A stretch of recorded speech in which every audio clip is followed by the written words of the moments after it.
This is episode 4 of Grind with TTP, and today the focus is nests. We're going to hop into the video here, but before I get into the teaching part, I just want to say thank you. This video is launching on Thanksgiving, and Bill and I are beyond thankful for everyone who watches, everyone who's reached out to us and talked to us, the friends we've made through the channel and everything. You guys are amazing, and I can't believe we're a year into this. We got 1,100 some people watching us consistently on Trust the Cones. We usually 3,000 to 4,000 people minimum on some of those Game Press videos.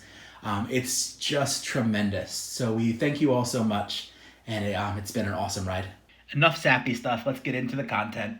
So we are still in day 2 of this account, about 45 minutes of play, and as a reminder, we're at a Growlithe nest. So what does that mean when I say we're at a nest? Pokemon Go is set up that certain kind of parks, if they're tagged a certain way in this program called OpenStreetMaps, they become nests and they spawn a certain species. So every 2 weeks, nests rotate, right? So if you have a Chop nest 1 week, the second Wednesday at around 7 or 8 o'clock Eastern, it's going to turn into a different nest, a Magikarp nest instead. And at this park, right, whatever park is a nest, about a quarter of the spawns are going to be nest spawns. And so if it's a Growlithe nest like here, 1/4 of the spawns are always, level 12, look at that.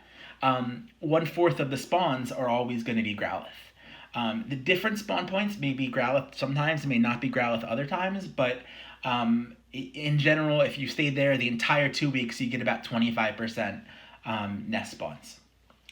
So not every species can nest, and some of the really elite ones, like Dratini or Larvitar, they don't, right? But you can get a lot of functional things. I chose Growlithe today. It was sunny, so that was a good reason to try Growlithe. This account doesn't care about shinies, but the shiny Growlithe is awesome, so that would be another reason to target a certain kind of nest. And I always try to sync up weather boost with nests that I'm farming, right? So it's sunny, like I said, so if we can get these Growlithes, they're going to be 5 levels above the ones that we can catch normally. So if we're level 12 right now, we can catch a level 17 Growlithe. And, that's probably not so much of a big deal in the very low micro levels like this. It's still going to be a very small amount.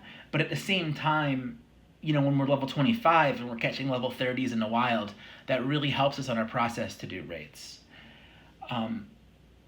I think it's worth noting that this borders Valley Forge National Park, so some of this park is also a Trico nest.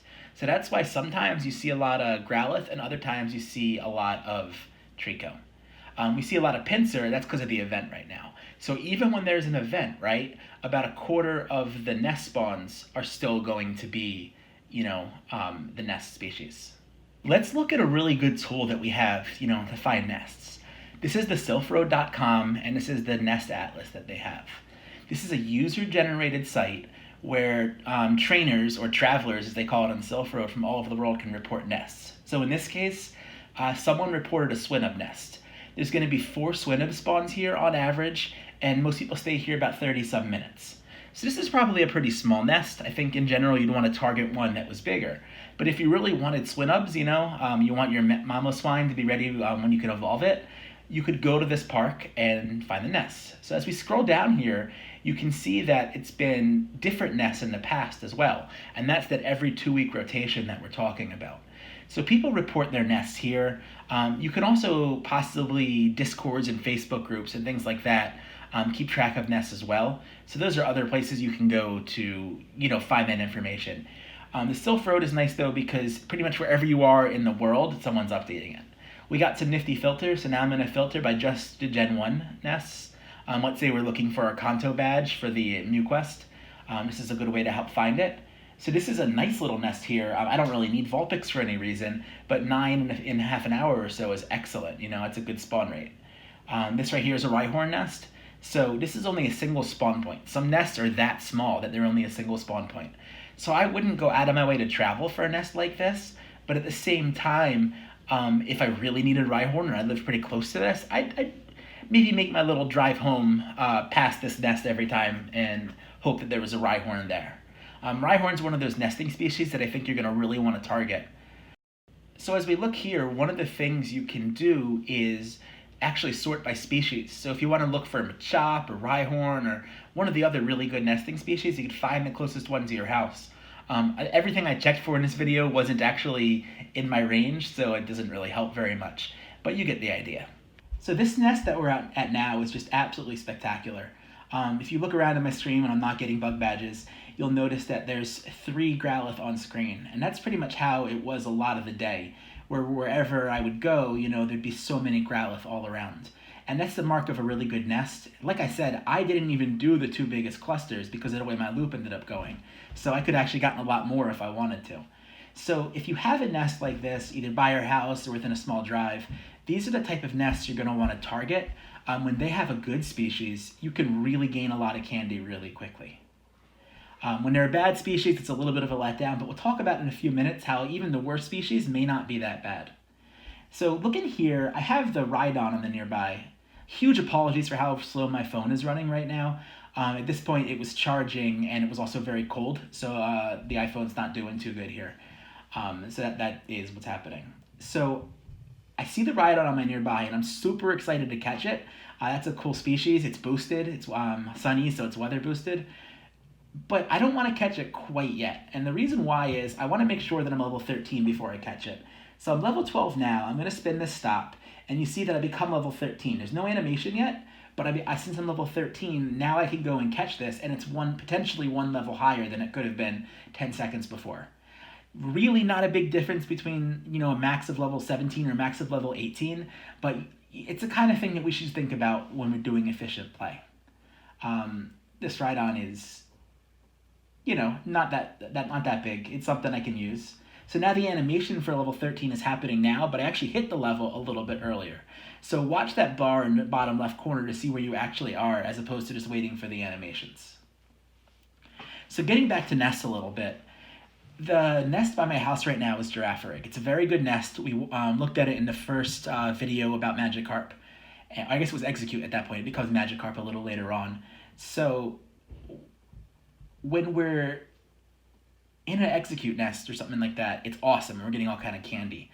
But now it's Girafarig, and that is great for the Dex entry, but really bad other than that. If you have Go Plus, it's a pretty low catch rate Pokemon, and it's not that good. Oh, really quick, getting off topic, there's a Hitmon here, which is really awesome. It'd be really neat to have a spawn like that. But I'd have to cross like a bridge to get there, and it really would take me off my path. I got only a little bit time left on my egg, and then I gotta go. In real life, so I really don't have time to go get it, unfortunately. There'll be Hitmon at other points. So anyway, Girafarig, you think of it as a pretty bad species. To be stuck with that for 2 weeks is a big letdown, right? It's bad for Go Plus. But it does have a bright side. So if I need an excellent throw, right? If I have an excellent throw quest, I can excellent a Girafarig almost every time. It's very easy compared to some of the other species. So if you're a new player and you're trying to learn how to do excellent throws, excellent curves, a species like that can be a really good way to practice, and get the movement down and get the feeling for it and kind of understand it. So just because it's a terrible, useless species that you're going to be stuck with, that the candy is worthless on, it's still not that bad sometimes, and there's still an advantage you can get out of the nests. Here's a Sharpedo. I'd love this to be high level. It'd be a lot of fun to use in raids. Unfortunately, it's way too small. Sharpedo is a really good damage per second option, though very, very fragile, so it is going to die a lot. So I'm happy to get some candy out of this. I wish I had Pinap Berries so I can get a little bit more, but it is something that can fit on a raid team, but for me, this particular one's going to be too small. So what kind of nest would you target right now? I would think that Abra is the first one I'd really want to target. So with Abra, if you ever get a windy day, it's even better. But Abra gives you the ability to beat Machamp. And, Machamp comes and goes from raids, but it's pretty steady and pretty much always there. So Abra is a really great budget option to be able to get you through that Machamp raid and start building your Machamp team.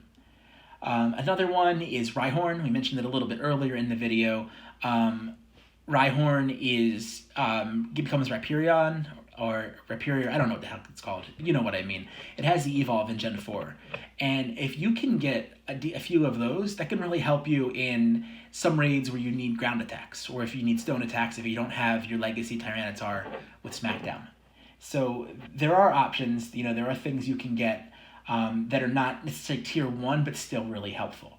Something that is tier 1 that nests is Machop. So I think that if there's a Machop nest by you, you should be hitting it every possible day you can. And then if it's cloudy, hit it twice as hard, We have limited time to play, so we want to make sure we're using our time as efficiently as possible. And for a low-level player, it's tough to do anything more efficient than farming Machop candy. So when you eventually get your good Machamp or good Machop, you can evolve them and you have candy to pump them up. Another species that I think is pretty cool, I mentioned before, was Execute. Execute gives you the ability to have a Psychic attacker or a Grass attacker. It's pretty good at both features, so that's something we would target as well. I'm catching some Roselia here. While we're talking a little bit about Gen 4 Pokemon, the Roselia Evolved, Roserade, is an excellent Pokemon. It technically is, probably the best poison damage per second attacker and the best grass damage per second attacker. Neither type is particularly useful in tier 5 raids, but it's going to have times where you want to use it in tier 3 raids. Both types are also commonly weather boosted. So we're going to, whenever we get a chance, we're going to try to farm some Roselia candy and see what we can do about that. Species like Chikorita, they exist, and that's a thing, but they're not that good. And I trashed him and he ran away. That wasn't so good. It was an excellent throw too. It's a bit of a letdown. We're coming to the end of our session here. This isn't the most efficient use of a Lucky Egg, but I made really good level progress on this. I caught some new species. I was able to get some enough Growlithe that I could probably evolve one. I got the Dragonite, obviously. I got the Rhydon, some pretty cool dex entries. The next video we're going to have is going to focus on raids. We're going to start doing our first couple raids, and we'll see how that turns out. But if you take one thing from this video, I would say look at that Nest Atlas, learn what species to go after, and then target them as much as you can and nest by your house. Learn all the nests that are close to you, which ones are good, which ones you should go for. Really quick, this is a CP sort, just showing what I've gotten so far. It's quite a team. Quite a team. See you guys next time. Happy Thanksgiving.